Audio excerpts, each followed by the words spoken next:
जनता को दिया।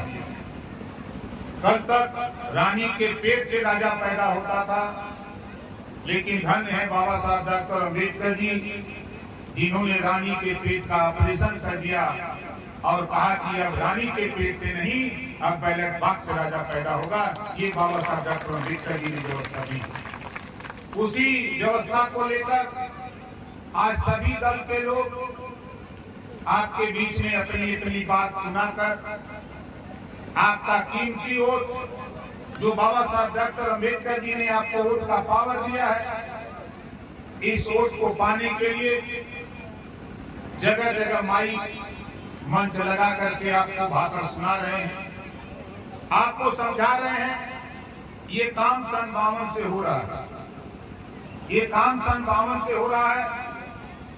अभी मैं परसों था हरदोई पिहानी, एक नगर पंचायत है, मैं वहां प्रचार में गया था। 4 कार्यक्रम मैंने हरदोई के पिहानी में किया।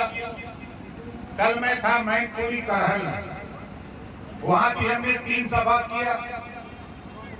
रात को लौट के लखनऊ आया, आज मैं आपके बीच में हूं। सुबह हम लोगों ने एक वार्ड में सभासद के प्रचार में लखनऊ में हम लोग गए। हमारे साथियों को लगता होगा कि खाली हम लोग सादात में चुनाव लड़ रहे हैं। भारतीय समाज पार्टी गाजियाबाद में मेयर का चुनाव लड़ रहे हैं, भारतीय समाज पार्टी मेरठ में, फिरोजाबाद में मेयर का चुनाव लड़ रहे हैं, भारतीय समाज पार्टी लखनऊ में मेयर का चुनाव लड़ रहे हैं, भारतीय समाज पार्टी प्रयागराज में मेयर का चुनाव लड़ रही है, भारतीय समाज पार्टी बनारस में भी मेयर का चुनाव लड़ रही है। पूरे उत्तर प्रदेश में 7 नगर निगम का चुनाव भारतीय समाज पार्टी अकेले अपने दम पे लड़ रही है। और इतना ही नहीं, जैसे आपके यहाँ नगर पंचायत का चुनाव, ऐसे पूरे प्रदेश में जहाँ जहाँ हमारी पार्टी की ताकत है, संगठन है, हमारे साथी लड़ रहे हैं। नगर पालिका, नगर पंचायत और सभासद के चुनाव में पूरी दमखम के साथ पार्टी मैदान में है। अब सवाल यह आता है, हम भी आपके बीच में आपसे आपका कीमती वोट मांगने के लिए आए। आप, मुझे वो याद है, छोटेलाल राजभर यहीं कहीं होंगे, जोरदार ताली बजा के स्वागत करिए। हमारे कुछ साथियों को याद होगा, जब मैं बनारस से चला तो इसी सादात में मीटिंग किया। पहली मीटिंग सादात के जूनियर हाई स्कूल के मैदान में लगी और उस मैदान में हमारे सरोज राजभर, यहीं सुदामा दादा जैसे लोग, हम लोग खूब टेंट लगाए, दरी बिछाए। उसके बाद छोटे लाल की मोटरसाइकिल स्प्लेंडर से जब मैं मीटिंग में आया तो बहुत से साथी ये कह रहे थे कि नेता कब आई थी। हम तो वहीं बैठे थे, लेकिन लोगों को लग रहा था कि बहुत भौकाल नेता के पास होगा, गाड़ी से आएगा, लेकिन हम तो भाई मोटरसाइकिल से पहुंच गए। कुछ लोग जाने लगे, जब देर होने लगा तब हमने कहा कि भाई अब हमको खड़ा करो, हम अपनी बात को बतावें। वो दिन साथी मुझे नहीं भूलता। एक एक गांव, यहाँ जितने लोग आप आए हो, कोई गांव ऐसा नहीं, कोई पूर्वा ऐसा नहीं है उत्तर प्रदेश के पूर्वांचल के 28 जिला का जहाँ ओम प्रकाश राजभर जाकर के दरवाजा न खटखटाया हो। कोई ऐसा पूर्वा, कोई ऐसा गांव नहीं छोड़ा। क्यों? इस नाते कि मैंने देखा, जब देश की हालत को पढ़ा, गौतम बुद्ध जी के विचारों को पढ़ा, महात्मा ज्योतिबा फूले, सावित्रीबाई फूले के विचारों को पढ़ा, छत्रपति साहू जी महाराज के विचारों को पढ़ा, महाराजा सुहेलदेव राजभर जी के विचारों को पढ़ा, बाबा साहब डॉक्टर अम्बेडकर जी के विचारों को पढ़ा और मान्यवर कांशीराम जी के साथ काम करने का मौका मिला। और 14 साल में मान्यवर कांशीराम जी के साथ काम किया और अनुभव हुआ। अनुभव होने के बाद हमने भी मन बनाया कि जब इस देश में संविधान एक है, पावर बाबा साहब ने दिया है हमको, आपको अपनी बिगड़ी बनाने के लिए ये वोट का पावर दिया है। इस वोट के पावर को समझाकर हम उत्तर प्रदेश की दिशा और दशा को बदलने की तैयारी करूंगा। हमने मन बना करके काम को शुरू किया और आज मुझे खुशी होती है अभी आपने 22 का ही चुनाव देखा। हमारे पत्रकार भाई हैं, अगर टेलीविजन पर सबसे ज्यादा अगर 2022 के चुनाव में अगर किसी पार्टी का प्रचार सबसे ज्यादा चर्चा अगर रही तो वो भारतीय समाज पार्टी ओम प्रकाश राजभर की रही।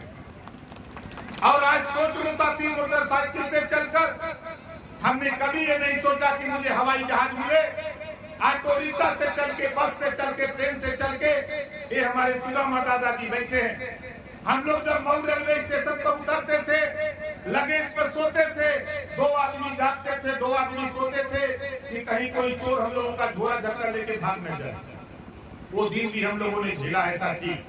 और ये दिनेश राजभर नहीं है आपके अभियान के, इनके यहाँ इनकी गाड़ी से हम लोगों ने गाजीपुर पे, चाहे जमानिया का इलाका हो, चाहे आपके गाजीपुर के तमाम इलाकों में हम लोग जाते थे तो इनकी गाड़ी रहती थी, इन्हीं का तेल रहता था, खाते इन्हीं क्या रहते थे, लेकिन लड़ाई समाज की लड़ते थे।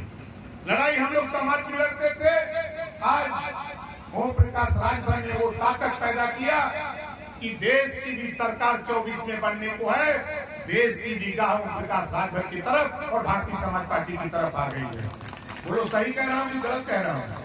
वकील साहब आपको वकालत करते हैं, बढ़िया अनुभव आपको है, वो स्थिति पैदा किया हूँ। इस नाते आपसे भी कहना चाहता हूँ कि हमारे साथी यहाँ हैं, चुनाव लड़ रहे हैं भाई, हमारे हेमराज सोनकर जी मंच पे आ जाइए, समीम अंसारी जी, मोहम्मद आजाद जी, मोहम्मद अली जी, दिनेश सोनकर, उनकी पत्नी है श्रीमती नैना सोनकर जी, सविता राजभर जी, श्रीमती सविता राजभर जी, अंकित राजभर और इरफान राजभर, इरफान अहमद जी लाइन से खड़ा हो जाइए और गोपाल दास वर्मा जी हमारे पास आ जाइए।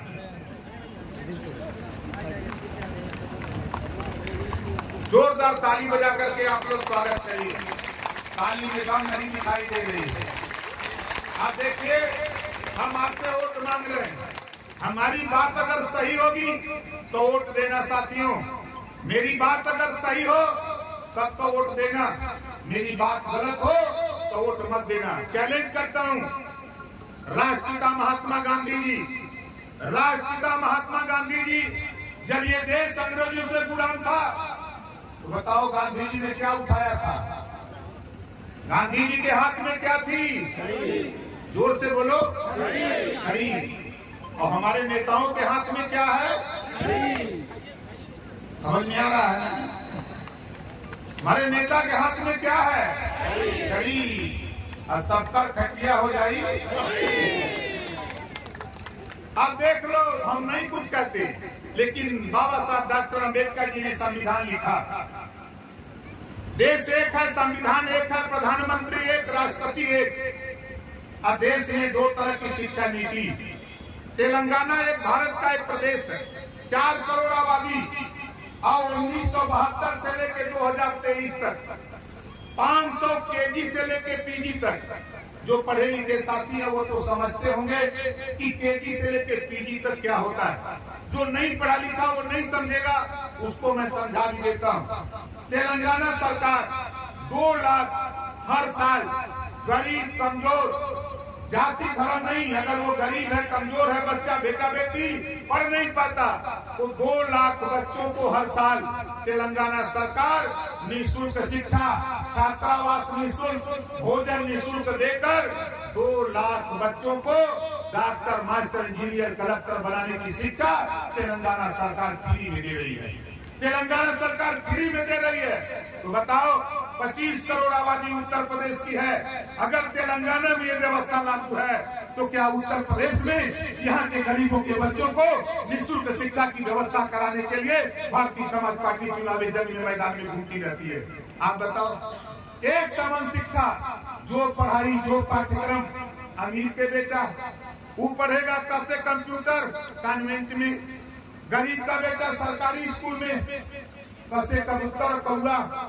इसी व्यवस्था के खिलाफ तो हम तो चाहते हैं कि इस प्रदेश में कापी किताब फिर दवाई भोजन वजीफा कपड़ा जूता मोजा टाई बैग साइकिल फ्री दिलाकर बिना पैसा में पढ़ाने का कानून हम देश में बनाने के लिए बाबा साहब डॉक्टर अम्बेडकर के सपनों को साकार करने के लिए ओम प्रकाश राजभर आपके बीच में घूम रहा है। हम आपसे पूछना चाहते हैं, दो प्रदेश है, एक है दिल्ली, एक है पंजाब। अभी कर्नाटक में हो रहा है चुनाव। अभी राहुल जी का भाषण मैंने सुना। कर्नाटक में हो रहा है चुनाव हो जाने तो उसको रोको, लेकिन दो स्टेट की बात मैं करता हूँ। यहाँ जितने लोग आए हो, बड़ी सरकार, बड़ा विकास, बड़ी बात हो रही है। हम आपसे पूछ रहे हैं, यहाँ जितने लोग आए हो, कितने लोग बिजली के बिल से परेशान हो? जरा हाथ उठाओ जो लोग बिजली के बिल से परेशान हो। अब सोचो, पंजाब एक प्रदेश है भारत का, दिल्ली एक प्रदेश है भारत का। अगर दिल्ली में और पंजाब में, दिल्ली और पंजाब में अगर गरीबों का बिजली का बिल माफ है, घरेलू बिजली का बिल माफ है, 300 यूनिट बिजली का बिल माफ है, तो उत्तर प्रदेश में भी 300 यूनिट बिजली का बिल माफ होना चाहिए। ये लड़ाई ओम प्रकाश राजभर की है। बताओ सही कह रहा, गलत कह रहा? हमारा पैसा, हमारा आपका पैसा, जब मार्केट से साबुन, तेल, दाल, नून, कपड़ा जब हम खरीदते हैं, उस पे लगता है टैक्स, और वो टैक्स का पैसा जमा होता है RBI, reserve bank of India में, और जमा होता है, अरबों रुपया हो जाता है। वहां से देश का उद्योगपति फैक्ट्री लगाने के लिए लोन लेता है, और जब वो फैक्ट्री लगा के चलाता है, नहीं चलती फैक्ट्री, आरबीआई के गवर्नर को बताता है, मेरे मालिक हम लोग नहीं दे सकते, तो उसकी सूचना देश की सरकार को जाती है, तो देश की सरकार कहती है वो डिफाल्टर है। लाखों करोड़ रुपया अमीरों का कर्जा, गरीबों 13 पैसे से अमीरों के कर्जे डिफाल्टर घोषित करके माफ अगर हो सकता है, तो इसी प्रदेश में किसान खाद, बीज, कीटनाशक, दवा, कल्टीवेटर लोन लेता है जो नहीं दे पाता है, घरेलू बिजली का बिल जो गरीब नहीं दे पाता है, इन दोनों को डिफाल्टर घोषित करके उत्तर प्रदेश सरकार इनको भी माफ करे, वरना भारतीय समाज पार्टी की सरकार बनते ही इस काम को हम करने वाले हैं। टाइम लगेगा, लेकिन सरकारों को आगाह कराता रहता हूँ, इनको बताता रहता हूँ किसको करो, नहीं तो आंदोलन तो हम 20 साल से कर रहे हैं। अब टाइम आ गया है, 2 दल पीछे हो गया है। विधानसभा के अंदर 4 बार सत्ता रही बसपा की, 40 साल सत्ता रही कांग्रेस की। बसपा के 1 विधायक, कांग्रेस के 2 विधायक और भारतीय समाज पार्टी के 6 विधायक हैं। 2 पार्टियां विधानसभा में पीछे कर दिया, 2 पार्टियां पीछे हो गई हैं। बची है समाजवादी पार्टी और भाजपा, दुइया पार्टी है। और समाजवादी पार्टी को जो दूध हम लोगों ने पिलाया है, उस दूध को जिस दिन वापस ले लेगा राजभर, उसी दिन वो चारों खाना चित हो जाएंगे, पता नहीं लगेगा कहाँ खड़े हो गए। और यही हम सादात की बात कर लें, सादात की बात कर लें। आप देख लो, हम झूठ नहीं बोलते, राजनीति में कभी हमने झूठा नहीं बोला। आप बताओ, कांग्रेस यहाँ चुनाव जीतेगी? ईमानदारी से आप बताओ, कांग्रेस पार्टी चुनाव जीतेगी? नहीं जीतेगी। आप बताओ, बहुजन समाज पार्टी जीतेगी? जोर से बोलो, नहीं जीतेगी। 2 पाटन के बीच में साबित बचा न को है, 2 पाटन के बीच में साबित बचा न। अब बताओ, भाजपा और सपा तो आपस में लड़ रहे हैं, वोट का नुचौगल कर रहे हैं, वो अपन रिश्तेदारी जोड़ रहे हैं कि भाई हम तो सारे का सारे ही हमें दे, तो जाकर हम तो साड़ू के साड़ू भाई तू हमें दे। बोला यह ना होता नुचौगल दोनों जने में, तो 2 पाटन के बीच में साबित बचाने को, और हमारा नेता अकेले मैदान में एकदम टनाटन। तो सही कह रहा हूँ, गलत कह रहा हूँ? ये हमारे 9 साथी खड़े हैं यहाँ, गोपाल जी को लेके हमारे 8 सभासद हैं, और ये हमारे चेयरमैन साहब हैं, और सबका चुनाव चिन्ह का है? जोर से बोलिए, चुनाव चिन्ह का बा? छड़ी। चुनाव चिन्ह सबका छड़ी बा, यही ना बा, गाजियाबाद में भी छड़ी लड़ता, मेरठ भी लड़ा था, फिरोजाबाद भी लड़ा था, बनारस भी लड़ा था, लखनऊ भी लड़ा था, पूरे प्रदेश में जहां जहां प्रत्याशी खड़ा किया वहां वहां छवि जहां जहां लड़ रही है, सभी लोग परेशान हैं कि ये भारतीय समाज पार्टी कहां से पैदा हो गई। ये भारतीय समाज पार्टी वो पार्टी है जो इन गरीबों के हक हिस्से की लड़ाई नहीं लड़ेगा। ऐसे पार्टियों को ये पीला झंडा है भाई, याद कर लेना। हम तो चाहते हैं आपके जिले गाजीपुर जहूराबाद से मैं विधायक हूँ और विधायक होने की हैसियत से 6 साल के अंदर 11 करोड़ 22 लाख रुपया 11 करोड़ 22 लाख रुपया गरीबों के इलाज और ऑपरेशन के लिए हम अपनी कलम से दे चुके। अब सोचो कि हम अकेले अपनी कलम से दे चुके, हमने जो विधायक आपने पैदा किया जखनिया से, इनको भी हमने रास्ता बता दिया कि देखो कहीं भी जाओ एक बात कहो, कोई गरीब बीमार हो ऑपरेशन कराना इलाज कराना सरकारी हॉस्पिटल से एस्टीमेट बनवा लो।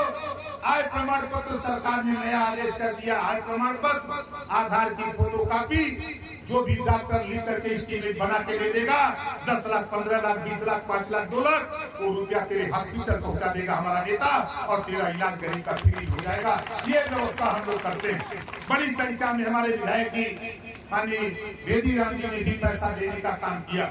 और आज हम आपसे पूछना चाहता हूँ, ये सादात गाजीपुर के साथ विधानसभा है, 2 विधानसभा को छोड़ दो 5 विधानसभा में जब हम पूछते हैं, अभी कल मैं जब करहाल में पूछा, परसों मैंने जब आज के पिहानी में मैंने पूछा, पिहानी विधानसभा में कोई व्यक्ति कहने को तैयार नहीं हुआ कि नहीं हमको भी कोई 25-50 हजार रुपया इलाज के लिए दिया।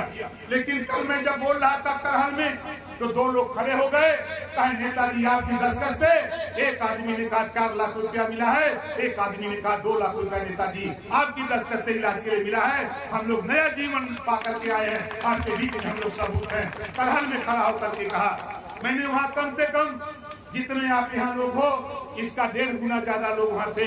उन लोगों ने कहा, उन लोगों के बीच में जब मैंने कहा कि आप बताओ आपको भी यहाँ का विधायक कोई पैसा दिया, तो लोगों ने कहा कि नहीं साहब यही 2 आदमी हैं जो आपके गवाह हैं।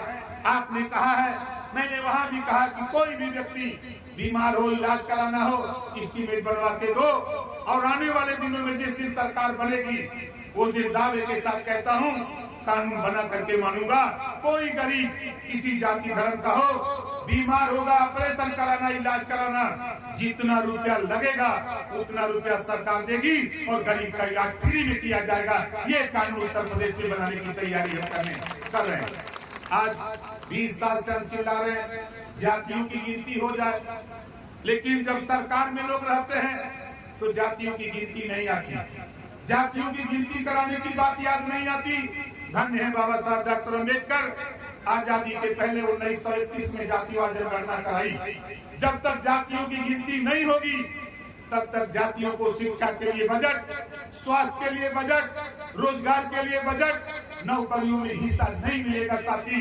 यही हमारी दुर्गति का कारण है। इस नाते हम लोग जातिवाद जनगणना कराने के लिए रात दिन हम लोग काम करते रहते हैं। और आपसे कहना चाहूंगा साथी, ये चुनाव हमारे प्रत्याशी महोदय एक फाइन बिल छपवाए, आप लोगों ने शायद पढ़ा होगा, देखा होगा, नहीं देखा होगा। आपका नारा है कि जो आप पानी पीते हो नल से, ये उसका जो बिल आता है, जो टैक्स आता है, ये हमारे प्रत्याशी भाई गोपाल दास वर्मा जी का ऐलान है कि हम आपका जल टैक्स माफ कर देंगे, एक भी पैसा नहीं लगने देंगे। और जो हाउस टैक्स आता है, जो मकान टैक्स है, उसको इनका नारा है कि हम आधा कर देंगे, उसको इनका नारा है कि आधा कर देंगे। और थोड़ी से जोर लगाओ साथी, हम ये आधा कर रहे हैं, हम इसको पूरा कर देंगे। हम तो वहां रहते हैं जहां माल आता है, यहाँ जहां माल आता है ना हम वहीं रहते हैं। तो जब आधा कहेंगे तो हम पूरा करा देंगे, वहां से भिजवा। ठीक है, वो ताकत है हमारे पास। आपको बता दूं, मुझे नहीं कहना चाहिए, हमारे पत्रकार भाई बैठे हैं, अभी ये सवाल उनका आएगा कि राजभर जी की घर। सबसे पहला सवाल इनका अभी करहल में भी कल यही सवाल आया, पिहानी हरदोई में भी यही सवाल, अभी लखनऊ था, अभी हमारे 2 साथी बाइक लेने आए थे, उनका भी यही सवाल, इनका भी यही सवाल होगा। लेकिन हमारा सवाल हम जनता के बीच में है।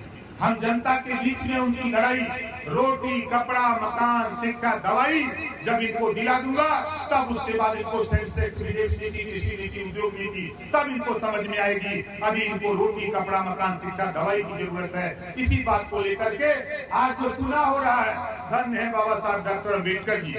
इन्होंने कहा है जब जो व्यक्ति 5 साल में आपके हित का काम न करे उसको हटा करके नया चयन कर लो, तेरा काम करेगा। अगर फिर 5 साल वो काम नहीं करता है तो फिर उसको बदलते रहो। इस नाते बाबा साहब डॉक्टर अम्बेडकर ने आपको वोट का पावर दिया। इस वोट के पावर को आप समझो। अगर तेरे पास इस वोट में पावर नहीं होता, ताकत नहीं होती, तो चुनाव लड़ने वाला नेता तुझे दारू मुर्गा नहीं देता भाई। अगर तेरे वोट में पावर नहीं होता, ये लड़ने वाला नेता तुझे दारू मुर्गा नहीं देता। ये नेता नकली छायल, पागल, पायल बना करके नहीं देता। ये नेता लोग आकर के आपको रुपया नहीं बांटते अगर वोट में पावर नहीं होता। बाबा साहब डॉक्टर अम्बेडकर जी ने वोट का पावर हमको आपको इसी नाते दिया कि थोड़ी सी ताकत वोट का आज ओम प्रकाश राजभर ने इकट्ठा किया। और राजभर भाइयों में आपसे पूछना चाहता हूँ, आपने 52 से वोट देते रहे, लेकिन 2002 से जब हम आपके बीच में आए, आपने ओम प्रकाश राजभर के साथ कंधे से कंधा मिलाया। आज राष्ट्रीय चैनल का चैनल हो, चाहे प्रिंट मीडिया हो, चाहे मैगजीन हो, चाहे सोशल मीडिया हो, जब तक राजभर जी को लोग याद नहीं कर लेते हैं तब तक मीडिया में खबर अच्छी नहीं बन पाती है। ये देश में संदेश चला गया, ये देश में संदेश चला गया। और जो सम्मान पार्टी बनने के बाद आपको मिलने लगा, आप याद कर लो, आपने बहुत विधायक पैदा किया था, मंत्री बनाया, स्पीकर बनाया, लेकिन पार्टी के बदौलत जो सम्मान मिल रहा है वो कोई माइकलाल विधायक, सांसद, मंत्री बनते भी नहीं मिला पाया था। इस नाते पार्टी की इज्जत का सवाल है, पार्टी के सम्मान का सवाल है। ये गोपाल जी का सवाल नहीं, ये पार्टी के झंडे का सवाल है, पार्टी के चुनाव चिन्ह का सवाल है। पार्टी जीतेगी, महाराजा सुहेलदेव जी के सपनों का साकार होगा। मुझे याद है देश के प्रधानमंत्री इसी गाजीपुर में आए थे। आप आए थे प्रधानमंत्री जी अयोध्या भगवान राम के मंदिर के शिलान्यास के समय। उन्होंने कहा था जब तक महाराजा सुहेलदेव जी के सपनों का भारत, उनके विचारों का भारत नहीं होगा, तब तक भारत तरक्की नहीं कर सकता है। देश के प्रधानमंत्री को बोलना पड़ा, ये भारतीय समाज पार्टी की देन। आपके गाजीपुर में अगर सुहेलदेव ट्रेन चली, डाक टिकट जारी हुआ सुहेलदेव जी के नाम पर, अगर बहराइच में महाराजा सुहेलदेव जी की प्रतिमा लग रही है, तो ये समझ लो कि ये भारतीय समाज पार्टी की देन है। आज अगर सपा के लोग, बसपा के लोग, कांग्रेस के लोग अगर जय सुहेलदेव बोल रहे हैं तो ये समझ लेना ये भारतीय समाज पार्टी की देन है, ये भारतीय समाज पार्टी की देन है। और घबराओ नहीं साथी, अब तो मैं वहां पहुंच गया हूँ। 2022 के बाद आ रहा है चुनाव 2024, और आपसे पूछना चाहता हूँ, बताओ कितने लोग चाहते हो कि महाराजा सुहेलदेव जी का साफा दिल्ली की पार्लियामेंट में पहुंचाया जाए? चाहते हो तो सादात जीतो। देखो हम कल रहेंगे लार और मदद नहीं, कल तो रहूंगा बक्सर, बिहार में कार्यक्रम भी हम लगा रहे हैं। लगभग 38 जिले में 26 जिले क्लिक कर लिया हूँ। उसके बाद मैं रहूंगा लार, 1 तारीख को लार और मदनपुरा, दोनों सीट हमारी 1 नंबर की है। जैसे यहाँ सादात के विषय में मैं लखनऊ आया ऑफिस पे 9 बजे आया। 2 हमारे नेता, नाम नहीं बताऊंगा पार्टी का, 2 नेता आए, एक विधायक और एक पूर्व मंत्री। उन्होंने कहा कि भाई आपने तो ऐसी लड़ाई बजा दिया गाजीपुर में कि आपका प्रत्याशी बहुत मजबूती से लड़ रहा है, जो भी लड़ेगा उन्हीं से लड़ेगा। हमने कहा कि लड़ाई कहाँ है? 2 पार्टन के बीच में साबित बचा रखो। सपा और भाजपा गए, बसपा लड़ाइया में नहीं, तो के लड़ी इनसे? कोई लड़ाई में बा का? जितना वोट इनके पल्ले बा उतना वोट कोई के पल्ले होगा।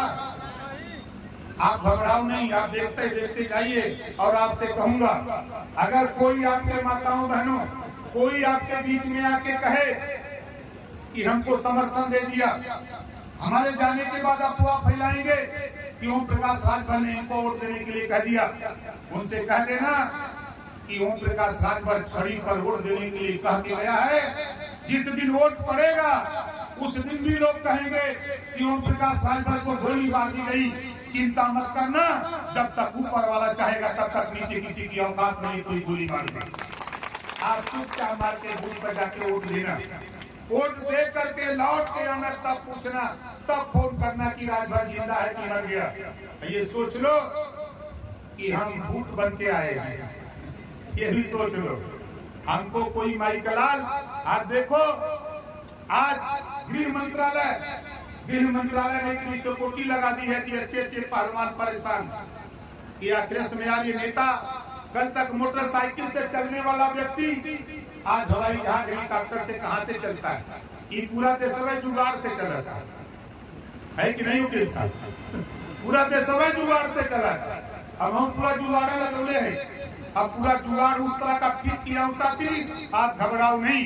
हम अति पिछड़े और दलित भाइयों से कहना चाहूंगा, पिछड़े समाज के खासतौर से कहना चाहूंगा, हमारे सामान्य वर्ग के लोग तो जागरूक लोग हैं। वो तो समझ रहे कि ओम प्रकाश राजभर जो लड़ाई लड़ता है वो उत्तर प्रदेश में पूरे देश में एक मिसाल कायम किया हुआ है। उतनी अच्छी लड़ाई कोई व्यक्ति लड़ने को तैयार, बोलने को तैयार नहीं। चाहे सदन हो, चाहे सड़क हो, चाहे मंच हो, जहाँ भी होता है। ओम प्रकाश राजभर एक ही बात कहता हूँ। आज हमारे बीच में अमरावती सिंह जी हैं जो प्रदेश अध्यक्ष महिला मंच की, जोरदार ताली बजा करके उनका स्वागत करिए। हमारे प्रत्याशी हैं। देखिए काफी समय से आप लोग बैठे, तो आप लोग बताओ, लड़ाई हम लोग सही लड़ रहे हैं कि गलत लड़ रहे हैं? कितने लोगों को सही लग रहा है? दोनों हाथ उठाइए। सही लग रहा है तो जो जहां बैठा वहीं खड़ा हो जाइए। हमारे साथ नारा लगाइएगा, हम बोलेंगे